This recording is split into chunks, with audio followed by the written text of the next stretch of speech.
Hi అండి, ఈరోజు Sunday special మా ఇంట్లో మటన్ పాయా కుర్మా చేస్తున్నాను. దానికోసం ముందుగా మిక్సీ జార్ తీసుకొని 2 కట్ చేసిన ఉల్లిపాయలు వేసుకోవాలి. ఇలా అలాగే 3 కట్ చేసిన పచ్చిమిర్చి, కొన్ని మిరియాలు, కొంచెం అల్లం వెల్లుల్లిపాయలు, కొంచెం బిర్యానీ ఆకు, అలాగే 3 యాలకులు, అలాగే చెక్క లవంగాలు. ఇప్పుడు దీంట్లో కొన్ని వాటర్ పోసుకొని మెత్తని పేస్ట్లా చేసుకోవాలి. ఇలా పేస్ట్ చేసుకోవాలి. మటన్ పాయా కుర్మా కోసం కుక్కర్ పెట్టి ఇందులో 1/2 కప్ ఆయిల్ వేసుకోవాలా. కొంచెం ఆయిల్ ఎక్కువే పడుతుంది. ఇప్పుడు మనం రెడీ చేసుకున్న పేస్ట్ ఇందులో వేయాలి. మీకు పేస్ట్ అంతా ఇట్లా ఆయిల్ పైకి తెలియలాగా అడుగంటాలా, లేకపోతే చేదు వచ్చేస్తుంది కుర్మా. ఇప్పుడు దీంట్లోకి ఉప్పు కారం వేసుకుందాం. పసుపు, సరిపడా సాల్ట్, కొంచెం ధనియా పౌడర్, ఇప్పుడు వేయించిన జీలకర్ర పౌడర్, అలాగే కారం నేను కొంచెం ఎక్కువ వేసాను. ఇప్పుడు వీటిని మంచిగా ఫ్రై చేసుకోవాలి. మసాలాలన్నీ మంచిగా ఫ్రై అయిపోయినాయి. ఇప్పుడు దీంట్లోకి టమాటా ప్యూరీ వేసుకుందాం. నేను 2 టమాటాలు కట్ చేసి ఇలా పేస్ట్ చేసుకున్నాను. ఇది మంచిగా ఆయిల్ పైకి తెలియలాగా ఉడికించాలా.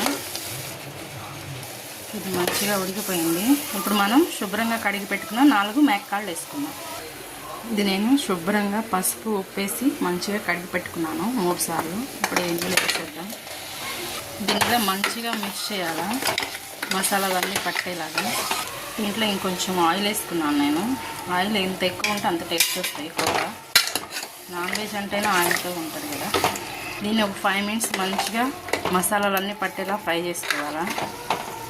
ఇలా ఆయిల్ సపరేట్ అయ్యేదాకా బాయిల్ చేసుకోవాలా. నాకు 5 మినిట్స్కి ఇలా వచ్చింది. ఇప్పుడు దీంట్లో ఒక 1/2 లీటర్ వాటర్ పోసుకోవాలి.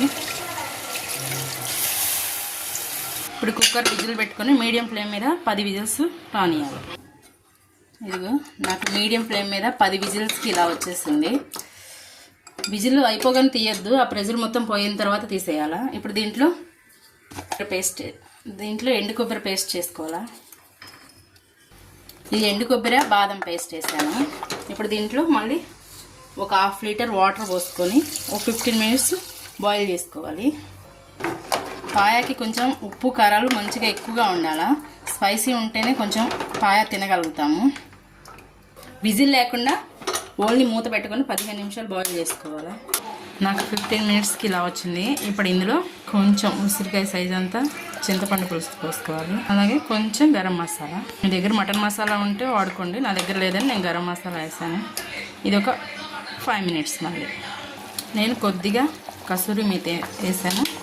మీకు నచ్చితే వేసుకోండి, లేకపోతే స్కిప్ చేయొచ్చు. ఫైనల్గా కొత్తిమీర. సో ఎంతో టేస్టీగా మటన్ పాయా